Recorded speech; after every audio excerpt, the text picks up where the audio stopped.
Buenos días, señoras y señores. Bienvenidos a Miami. I think you're right, but since I predicted 5 goals, I think the other 3 goals are going to be coming from Emerson. Emerson's not going to see the field. If Lassard is back, Emerson is not seeing the field on Saturday. 3 days later. Salah. Oh, look, it's a good ball into the middle. It's not intentional. Emerson Rodriguez. It's Emerson Rodriguez! From 2 goals down, Miami now have the lead at the death. And welcome to another episode of Men in Pink, episode number 5. And what a better way to start. I had to give my man Chris his flowers with that intro. Chris, you kind of got that right. Kind of. Close enough. Close enough. You said 3 goals. It wasn't necessarily 3 goals, but definitely 3 points. Yeah, 3 points for sure. It was the third goal, the most important goal of the game. There you go. Sure. So you got the 3 right, up and down. You got third goal, 3 points, and you got your boy Emerson on you. He was basically, that was the first goal he scores for the team. Yes, and it couldn't have come at a better time. I mean, that game was phenomenal. It's going to be a lot to cover for sure on that game. Oh, for sure. But before we get into that, I felt like it might be necessary to touch just slightly on what happened last night. So let's get that out of the way before we get on to the fun stuff. Last night we had Inter Miami. They hosted Barcelona. I wasn't a fan of this game from the start when they announced it for several reasons. One, because we knew that we're outclassed by one of the best teams in the world. I mean, we're literally in the middle of our 3rd season of existence period. It's in the middle of our season where we're fighting for a playoff spot. And that stadium, although, yes, I understand why everybody's happy that it was a complete sellout. I've never seen that stadium that packed. It was full of Barcelona jerseys left and right. So although, yes, it's great to see that stadium full, am I really happy to see blue and red all over the place when our colors are black and pink? I think that for the sport in the United States, I think it's great to have teams like Barcelona come and play against teams in Inter Miami. I mean, in the United States, and especially Inter Miami for sure, because there's definitely a fandom for soccer down here in South Florida. I just feel like, and I'm not a big fan of soccer overseas. I just don't know enough. I'm learning a little bit about this. The one thing that I have come to realize is that fans of soccer outside of the United States are pretty snobby. They are very snobby. They look down upon MLS. And I think that was one of the reasons I was most unhappy, not only with the scheduling of the game, but the result, is because those snobs now have something to point at. Right? Like everybody that went to that game that are Barcelona fans and have never spent a cent on an MLS ticket or even time to watch a game, they're going to go to that game and be like, you see, this is why I don't give MLS a chance. But that's ridiculous to say. That same Barcelona team just beat a couple teams this past season, 4-5-0 that play in La Liga. You had Real Madrid beat Levante 5-0 just 2 months ago. So this is something that happens. It's not just because we're MLS. Now, yes, there's a large skill discrepancy. Of course, But you can't point to that and then talk down upon MLS simply because we were outclassed. It's completely different, levels. We have the best team in the world and basically an expansion team. Well, and my question to you is, I want to make a statement first, and then I'm going to follow it up with a question, because obviously overseas soccer is like king, especially in England, where I guess it's, the Premier League is king or whatnot. When it comes to, I guess, what the United States are trying to do, I guess they're trying to get in and be able to make it big. And, I don't know if it's ever going to be big in the United States like how it is on all the other sports with basketball, with football, with baseball. I mean, and not even baseball. I mean, at this point, baseball, in other countries are pretty well represented. Well, I think soccer is going to be the 3rd biggest sport in this country eventually. But the thing is, nothing will touch the NFL. But the thing is, in my eyes, right, if you can't be able to pull the fans from these international teams and say, hey, we need you guys to come and show support so we can grow. And at the same time, obviously, they make more money, they make more revenue, they can offer better money to better players. And in turn, hopefully you're making elite clubs here in MLS, which in turn takes away from the nostalgia or what it is in Europe and in all kinds of other places. I try to think of it as is MLS ever gonna be at the point where European soccer is? Probably not. Just because European soccer in each one of those countries, for the most part, it's the biggest sport, and that's just what it is. You can't expect soccer to ever overtake the NFL. The NFL is king here, more than anything because it's in such limited quantity that they give it to us. It's almost like crack, right? Yeah. They give it to us 17 times a year. You wait for it every Sunday, and then they take it away from you for 8 months, and because of that, we're dying for it. So it's never gonna like oversee or overpass the NFL. But baseball is regressing. Soccer is gonna overtake baseball in the next decade or so. It's gonna be the third biggest sport. I mean, look, I'm happy for the attention that we received, and I look in showbiz. I guess bad attention is good attention because you're just getting attention anyway. I mean, I'm happy for it. I hoped that they would score goals at least Inter Miami in the game to at least be able to kind of, grab some of the fans that were there and say, hey, look, now I want to come and support the local team. It was a little embarrassing, but I mean, what do you expect? You're playing a pretty elite club in international play. Look, and Barcelona, their second squad is better than most other European teams. For sure. They had their second squad out there with Memphis Depay, De Jong, Jordi Alba. Yeah. They put in a bunch of stars in the second half.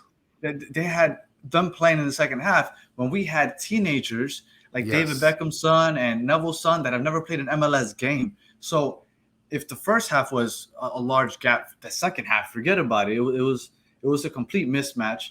But I'd like to get over that, and let's start addressing the good stuff. Yeah, for sure. Let's get to the good part. And that was this past Saturday when Inter Miami went ahead and they beat Charlotte. Now, it didn't start off in the best of ways. Now, you remember how the game started. Now, who was it that messed up in the beginning of the game? It was Jean Mota. I mean, that pass was just at least from the pass itself. Jean Mota was the one with the bad pass, no? Yes, it was. It was him that turned it over. Yeah, he and that's really uncharacteristic of him because he's typically a good passer. But yeah, he turned the ball over, and it was already a wrap after that. I mean, I'm looking at the pass percentages by the entire team, and Jean Mota is one of the highest pass percentage completers on the team. So it's kind of a shame to be able to see something like that. But I think that goes back to what Phil Neville's been saying in the last couple of press conferences. It feels like they come out with a lack of attention, a lack of they're just sloppy. They're sloppy the first 20, 30 minutes of every game. Yeah. So when that happened, the first 26 seconds, first of all, I've never seen a goal in person scored that fast. No. I wasn't sure if it was some type of record. Apparently it's not. Apparently the world record is 7 seconds. It's 7 seconds. I'm not sure how that happened, but that happened. And the way that Inter Miami usually starts their games, I thought we were in for a long night. But for the most part, they dominated that first half. Well, they were very dominant. I mean, on defense, they were pretty stellar. On offense, the one thing I loved is that they kept the pace. They really, really kept the pace high. And I mean, there's nothing else that you can ask from a team other than to keep the pace, just keep it going and keep pushing. What was rough about that first half is that I felt like Inter Miami basically dominated every aspect of the game. But even 8 minutes into the game, they had another chance. If it's not for Drake making that incredible save, I put it up right here, where I forgot this kid's name, Jordi Reyna. Jordi Reyna, he's a beast. Yeah, he is. He should have had a hat trick. I can't believe that's basically the second goal that he scored later on in that half. So, but if not for Drake Callender, we're down 3 goals by the time half. And the crazy part is that we dominated that half. Yeah, that is the craziest part. I mean, you're talking about a team that's been dominating the game for the most part, and Charlotte ends up getting a couple freebies. I mean, even looking at this right here, where you got Jordi Reyna celebrating, I believe it's his second goal. He got set up on a cross. He was able to just hang out and curl it right into the goal. I mean, it's like what the announcer said. He curled it into the area where the spider webs are staying. I don't know if you heard that in the play-by-play. No. The color commentator said, and I wish, let me just see if he can be able to see if you could hear him. Well, I will tell you that where the spiders live, right in that top corner. They ain't living there anymore. I mean, right there. I mean, where the spiders live. That was a perfectly placed goal. And I will tell you, Ben isn't with us today, but he did want me to mention the fact that he's really annoyed with Yedlin. Yedlin was not closing out on a lot of those Jordi shots or passes. And Yedlin is playing really off of, especially Reyna, the way he was playing. If you look back at that goal, Yedlin gave him more than enough space to get that shot off. Well, I think it's dangerous to give a player of that caliber in the MLS so much space. I mean, you could tell just by the way that he's kicking the ball. I mean, he's giving it a different flair than what anybody normally does in any MLS game that I've seen. Well, so the first half, I felt like we dominated, even though we gave up 2 goals. It's the first time I think I go into a half where we're trailing by more than 1 goal, but I still felt pretty good. And I think we go to the games together and we were talking. We felt pretty good. Yes, I felt like that was one of the best halves I had seen as far as chances created. Even though we hadn't scored, I felt like we had a good chance to tie the game eventually. I think that especially with the play with Pozuelo, that now he started with us in that game. I feel like he was really quarterbacking, if I could use a American football term. That really, really, you could tell there's just a huge difference. And even on this play right here. Oh, but this play is, I felt like, the quintessential what we need. If you look, he's on the ball, but he steps on the ball and he waits. He waits for a play to develop. If that's Emerson, if that's just about anyone else, they're rushing through that play. They're looking for the next play quickly. But he has the poise to look. He steps on the ball. And as he steps on the ball, people aren't stopping, waiting, and watching. I think that's Mota that's cutting in. He saw, okay, I have an opening here, and he cuts into that lane. And without somebody that has the poise on the ball like that, you don't have those chances created. And let me tell you, I think that 2 things would have happened in this play if there was no Pozuelo. 1, they'd rush in for an outside shot, or 2, they'd kick it back out to a defender and just try the other side. Let's say hypothetically that was your boy Emerson. I mean, I don't want to trash Emerson too much because he was the hero at the end of this game. Yeah. But if that's Emerson, once he gets to this point, he isn't stepping on the ball here. He's running to the touchline and trying to turn it in somehow. Yeah, or he's running through the defender. He's running through the defender. Yeah, he's doing the step over. He's doing all fancy Nancy stuff. I mean, look, we'll get to a good Emerson play later, but now, I mean, we got another play where it was close. Pozuelo's there right next to the goal. Goalie dove. He kicked it back out, and hell of a shot by, I believe it was Indiana Vasilev. And if you notice back on that play, I'm going to go ahead and rewind it real quick. It was a shot by Vasilev, and the defender blocked it. It wasn't even the goalie that. Yep. Right there. Right. Yep. Yeah, the defender's on the goal line. The goalie was out of position. That should have been a goal, but that was all Pozuelo. Pozuelo created that play, and I don't know. He was a creator. Before him, we didn't have somebody to create those plays and those opportunities. Pozuelo played one hell of a game. Well, look at the patience. Look at the patience that he had right there at the edge of out of bounds. You're talking about he gets the lost ball, and then to have the patience to say, even though I have many defenders around me, let me sort of play with it a little bit, hold off on going on my first reaction, see somebody cutting in and kicks it right towards the player that's cutting right in. I mean, it couldn't have been done more beautifully. No, man. Look, Pozuelo, and I'm going to skip ahead a little bit. I know everybody who's listening to this already knows that we go on to win the game, right? So it's no spoiler here. I'm going to jump to the point where we're already up. We're down 2-1. But look at this pass by Pozuelo. It was called offside, which, by the way, I don't think was offside. But it was called offside. It was very close. Very close. It was. But did you see the connection? These two guys just started playing together.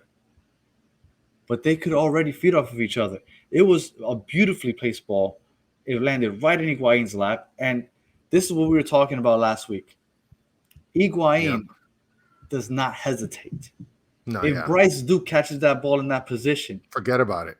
He's switching legs. He's positioning his body. He doesn't get the shot off.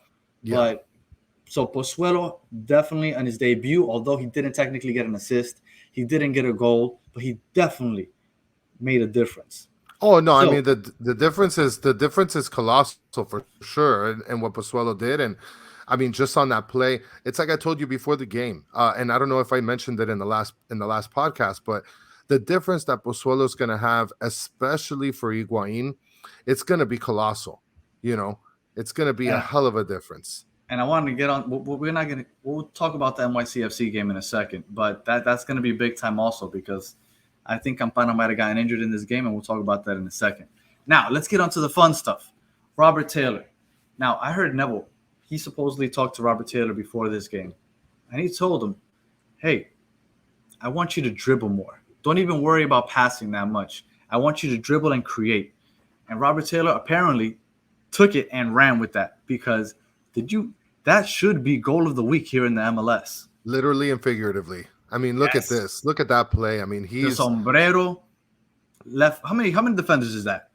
It looks like 3 at least. It looks like 10 to me. I don't know. That was beautiful. That is why I called him Neymar Light because his footwork is phenomenal. And if he starts finishing like that, come on. Listen, I'd prefer him to do that than pass because to me, he is a brutal passer. But look, I don't know if maybe I just notice it more with Robert Taylor, but sombrero. His passing percentage is 81%. Whereas you have Mota, he's 84% in the team. The highest percentage by an active player with the team is Indiana Vasilev with 85. No, actually Mabibka with an active player. So you have to take into account also. Yeah, I was about to say you have to take into account also where they play on the field. Mota is usually a defending midfielder, so his passes aren't as pressurized, or it doesn't have as much pressure on him as much as Robert Taylor does because when he's passing the ball, he's usually under a lot more pressure. But Robert Taylor gave us a little hope. And then your boy Higuain finally came through, no? Oh, yeah, man, in a big way, in a huge way. I mean, and that's another pass. That was by Gregory, which, I mean, there were people that were saying it was offsides. I don't see it. I mean, he timed it so perfect. No, that was nowhere near offside. There. No, that was nowhere near offside. Now, the Emerson goal, I'll give you. I think that was offside. I think what happened there is, when referees in the NBA, they miss a call, so they kind of make it up on the other end. Yeah. I think we might have gotten a makeup on the Emerson because that they took away the Higuain one. Yeah, because that wasn't offside. But that Emerson it was. And you know what it is? Emerson is just a little gung-ho to make the play. And if you look at it, if you look at the Higuain play, he timed the actual cut very, very well. But Emerson's mind, it's like it goes 1,000 miles per hour.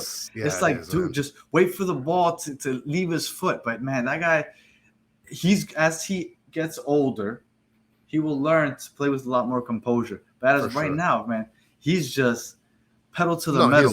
He's on 1,000 miles.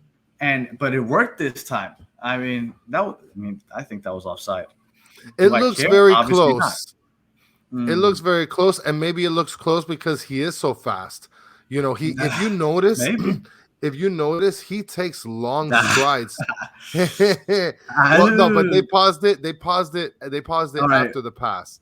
But if he takes very long strides. Look at the pass. It's right there. All right. Look at that. Look at the furthest defender on the screen. He's there with the furthest defender. The pass is already en route. It wasn't offside. And I Um, believe you have the linesman right on the line too. yeah, I suppose. Look, I mean, I'm not complaining about it. I thought it was offside. I thought it was a makeup call because they took away the Higuain one earlier. I Regardless, want to if read that it. didn't if that didn't count, they better have fixed that Higuain one before. Regardless, we scored like 5 goals anyway, or we should have had like 5 goals, like you Yeah. predicted somehow. So by far, I thought the most complete game we've played. Although we were down 2-0, I think the fact that Charlotte went very defensive and they weren't pressuring us as much or trying to score as much in the second half, it gave us a lot of possession, gave us a lot more opportunities. If I was a Charlotte fan, I'd be very upset with that strategy going into the second half, but it worked out for us, obviously. Now, I do have a question for you. I mean, look at that. I just want you to take a look before you got the question. Right there, the pass is already en route off the foot. And look at the linesman. The linesman's on the line with them. Hey, look, you don't have to convince me. You tell me that it's onside. I'm happy. I think it was offside. But again, it's a makeup call. That Higuain one was not offside. So regardless, you got to give it to us. We earned this W because we dominated this game. Yes. But I do have a question for you. Sure. We now have 22 goals on the season. 22 goals in 20 games. Yeah. Out of those 22 goals, 9 of them, almost half, come from substitutions. Oh, that's great.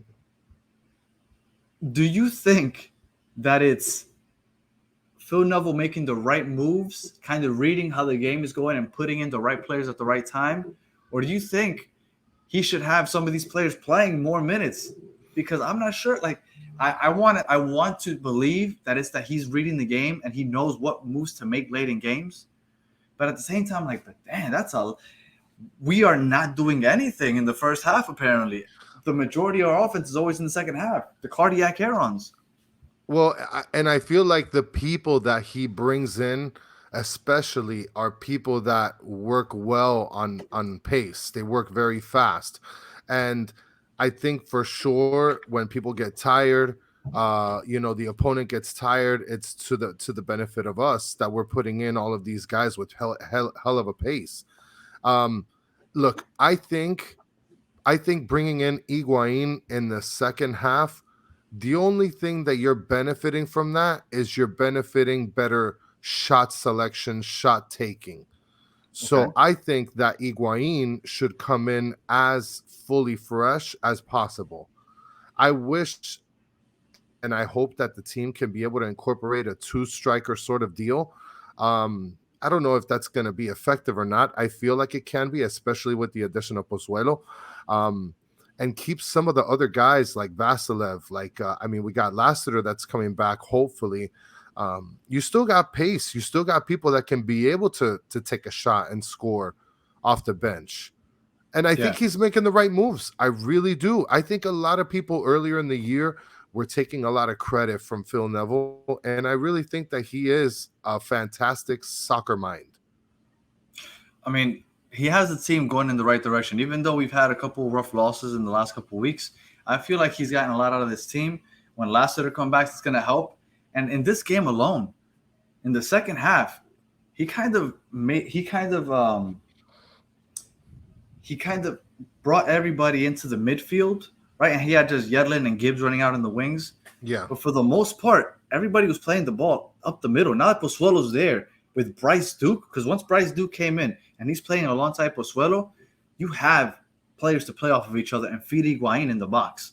And I think that he's going to be doing that a lot more often. I think you might see – I originally thought that Bryce Duke might lose minutes, but I think we might see Bryce Duke and Pozuelo playing together a lot more. I really think so. I mean, look, and Bryce Duke's got a lot to learn from Pozuelo. And if there's anybody that he should be learning from, I was watching an interview with him where he was stating that he was trying to learn stuff from Higuain. Listen, buddy, you're learning from the wrong guy. That guy's a striker, a hell of a striker, and you're nowhere near that. You're a hell of a passer. You gotta give Higuain at least. I mean, he's been playing around some of the best in the world. You got to give him some. Oh, yeah. He has the soccer knowledge. Now, one thing I will tell you, Bryce Duke he was invited to be part of the Barcelona Academy when he was like 14, 15. Really? He passed it up and he joined LAFC. Bryce Duke has been somebody that the big dogs have had an eye on for a while. So he has the potential. And with Pozuelo there, I'm hoping that he's going to reach his potential. Yeah, and you could see that Bryce Duke has the potential, but the issue is that like his timing on shots isn't great. It doesn't seem like he has the offensive confidence. I don't even know if that makes sense, but I feel like It does. He's a very good player in terms of being patient and passing the ball and making the right plays. But obviously, he has a lot to learn. I mean, he's not going to play like Pozuelo from night to day. But definitely having Pozuelo is going to help him in terms of where he's trying to guide himself towards. All right. Well, now we got this beautiful victory. Go ahead. Well, you mentioned something about Campana being injured. That's not something that I really caught. I mean, what is it that you saw? Because you mentioned something about 2 yellow suspensions. Okay, so a couple things. Bryce Duke and Damian Lowe both got yellow cards. They reached their limit, and they will now be suspended for 1 game. This upcoming game against NYCFC. Oh, wow. All right? So we do not have Bryce Duke, and we do not have Damian Lowe coming up against the defending champs. Campana wasn't playing last night against Barcelona, but he was at the stadium. He did take a couple pictures, and when those pictures surfaced, you see him wearing a brace on his right leg. Ooh. So he has a brace on that knee. Now, how serious that injury is, I don't know. It's obviously some type of injury for you to be wearing a brace. Do we need him against the defending champs NYCFC? Most definitely. And now with that said, I guess it's the best time to put up the standings. After this victory, we are now in 9th place. We're right behind Charlotte.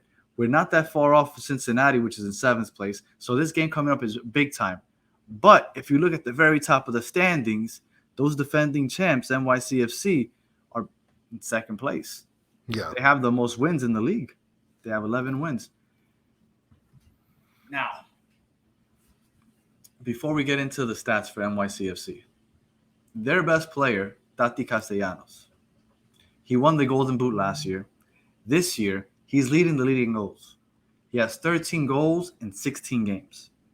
Okay? But he's about to transfer to Spain. I thought last week he had played his last game for NYCFC. I was relieved because that is their offense. Yeah. As it turns out, he's about to have a farewell game. Oh, man. That sucks, dude. He's going to play. My understanding from NYCFC people that I know is that he is going to play 1 more game, and it's going to be this Saturday against Inter Miami. So that puts a lot of doubt in me that this game is going to go our way for a few reasons. 1, he's going to play his heart out. Oh, yeah, 2, for sure. He's a baller. There's no ifs, ands, or buts about it. 13 goals in 16 games. Last year's Golden Boot winner. He is a baller. Okay? And NYCFC play in like a playground field. It's smaller than most regulation fields. So I feel like they're always at an advantage because they're playing in this little tiny field, and I feel like it might take other players time to adjust to not having as wide of a field to play on. Oh, wow. I didn't even realize that. I thought it was like basketball, regulation size all over. No, they play in Yankee Stadium. That team, look, NYCFC, yes, they were the champs last year, and I'm not going to get too far into bashing them, but they made it because on the Eastern Conference Finals, they played against the best team in the league, which is Philadelphia. But literally, they had like 9 out of their 11 starters go down with COVID. So they played against a B team, and they still had to go and win late in the game because basically Philadelphia had a chance to win the game, even with their B squad. Yeah. Wow. So, yes, NYCFC technically champions. I think it's a championship with an asterisk because they wouldn't have made it to the final if it wasn't for COVID. But, I mean, we're not here to talk about that, I guess. I mean, I hope that at least we can walk away with a tie. I think, look, I want to win. Obviously, we need it for the standings. Oh, yeah, for sure. But when you go on the road against the second best team in the East, if you can come away with at least a draw, that is That's acceptable. It's okay. It's not bad. We do not want to go there and drop points. Right now, we have to get every point we can. Yeah, and especially to be able to break into the top 7. I mean, you're talking about being able to, at this point, with a couple losses, on the rest of the week, you're talking about possibly creeping into the top 7 in terms of the standings are If concerned. we I'm manage hoping for that. to pull out, if we manage to pull out a win, we'll be in pretty good shape because Charlotte, as of right now, is only 1 point ahead of us, and Cincinnati is 2 points ahead of us. So if let's say hypothetically, if Cincinnati and Charlotte both lose, and we were to manage to get a victory against NYCFC, we are now in seventh place, and that's what we want. We want to be in that playoff spot. Well, I really hope that there's going to be a good showing, and not only just for the sake of Inter Miami, but if Campana is really injured, and now that you mention that, I do remember when I was watching the game that there was a point where I did see him favor his knee, and it was the first half. Yeah, it was in the first half. It was after his attempt on goal where he did like some sort of a helicopter kick after. It was a play after that where I did see that he favored his knee. I think it might have came before Inter Miami corner. So he might have actually gotten injured on that play. This is this is actually a true test to seeing how maybe Higuain could be able to kind of sort of take over the reins back in regards to the injury with Campana. Well, that's why when you mentioned earlier how much Higuain is going to benefit from Pozuelo, this is when it needs to show. Because without Campana there to play the first 60 minutes, I think we're going to rely heavily on Higuain being productive. And if Higuain scores a goal this game, I promise you, next episode, I'm showing up with the I'm sorry Gonzalo shirt. I'll rock it to July 30th next game because I will be so happy that he is proving me wrong.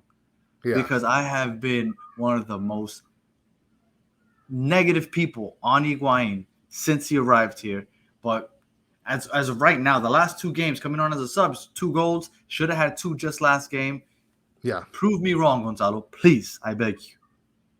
And I really hope for the good showing. And you know what's funny is that I thought, and just touching on the Barca game, I thought that Noah Allen came in and played hell of a defense when he saw the field and against some big time players.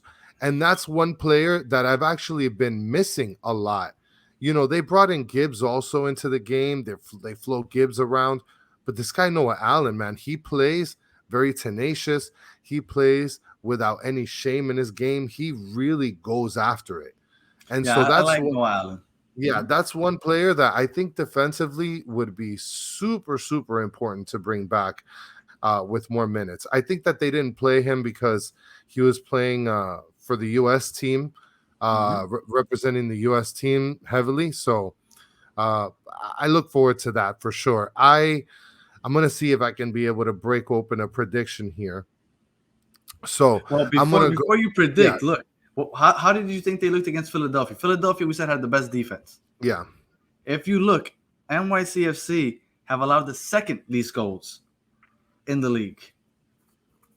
Now, so they are definitely a good defensive team. Now, who has the most goals? Oh, NYC is 3rd place. So it's no secret that NYCFC is one of the best teams in the league. Now I want to hear your prediction. So my prediction is going to be going to get a goal from Higuain for sure. Okay. I think we may be getting a goal from Pozuelo. Okay. Yeah, and I think that's about it. I think we might get 2 goals in this game. I'm not going to go with Emerson because I feel like I might be pushing my luck with him, so I want to reserve him for like a home game. All right. But I feel like Pozuelo and Higuain could be able to get us 2 goals, and it may be enough to get the win, quite possibly the tie, hopefully the win for sure. Okay. So you're going win 2-0? 2-1. 2-1? Okay. All right, now NYCFC also has the most clean sheets in the league. They have 10 clean sheets. Yeah. Meaning they don't get scored on very much. Sean Johnson is a great goalie. I want to predict the victory. I don't see it, especially now that I know Tati's going to play his farewell game. And I will tell you, NYCFC have taken by far the most penalty kicks this season. Oh, man. So what do I see? Damian Lowe is out. He's not going to play this game. So we're going to have Mabika back there, probably with Saylor. Mabika with his size 18-foot, playing against the team that draws the most penalty kicks. I see NYCFC scoring 1 goal off penalty, and that's going to be Tati's farewell goal. They're going to celebrate it, and they're going to take pictures of that scrub and all that other good stuff, and that's his farewell. Get the fuck out of here.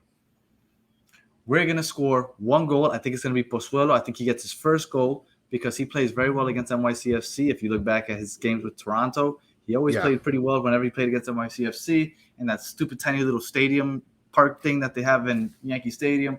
I think we end this game 1-1. 1 goal from Pozuelo, 1 goal from the spot from Tati, and we go home with the draw. We get 1 point. That's my prediction. That's not a bad prediction. I mean, I could definitely see something like that. I mean, look, I'm just hoping that over the next, couple games that we can be able to rack up some points, not just in terms of winning. I mean, of course, I'd like to win as many as possible, but it's like you said, we need to start gathering points, and there's no better time than now. I mean, we got New York City FC. We also got Cincinnati. They're also going to be playing. That's a big time game. And that's a big time game because they're ahead of us in the standings. So if we can beat Cincinnati, you basically just jumping over them to get to where we need to be. Because right now, Cincinnati is in 7th place. Yeah. So if we can salvage 1 point and hopefully Cincinnati loses or gets 1 point themselves, then we play them. And that is a big time game. Is that the July 30th game? Yes, that is the July 30th game. Yep. Is that the game that I'm supposed to be wearing my Sorry Gonzalo shirt? Because that would be the Sorry Gonzalo shirt. We're gonna start a hashtag. I'm sorry Gonzalo, or should we say I'm sorry Pipa? We have to come to terms with. Is it I'm sorry Higuain? I'm sorry Gonzalo. I'm sorry Pipa. Whatever works. I am sorry if you score a goal against NYCFC this weekend. Yeah, well, let's hope that happens. I'm really hoping it happens. I do want to see you in that shirt, by the way. I'm dying to wear it. I'll see if I wear a shirt that says Emerson. I predicted 3 goals. And I got 3 points. Yeah, that'd be nice for sure. There you go. Well, and before we get off, I do want to say NYCFC. It's a shitty team. I don't care if they're good in the standings. They don't have a real soccer field. They've been in the league for 7 years. They still can't get a stadium. We've been in the league 3 years. We're going to have 2 stadiums by the time we're on year number 5, so they can go ahead and suck it. A big one. Big X, like Wilson says. That's it. Huacata. All right, and with that, I guess we are wrapping up episode number 5. We'll come back. Hopefully Ben's with us because I don't know where that guy's at. But it's been a pleasure, sir. I hope that you are money on the predictions again because last time you were money and I was laughing at you and I got to take it back. You were correct, kind of. You didn't get 3 goals, but you got 3 points. I'll take that any day. And maybe you're going to be right again. Maybe we'll get a W. I hope so. Maybe we'll get a hashtag Super Bonehead to make a goal at the end. Let's hope so. Super Bonehead. There we go. All right. Fuck NYCFC, and we'll catch you guys next week. Later.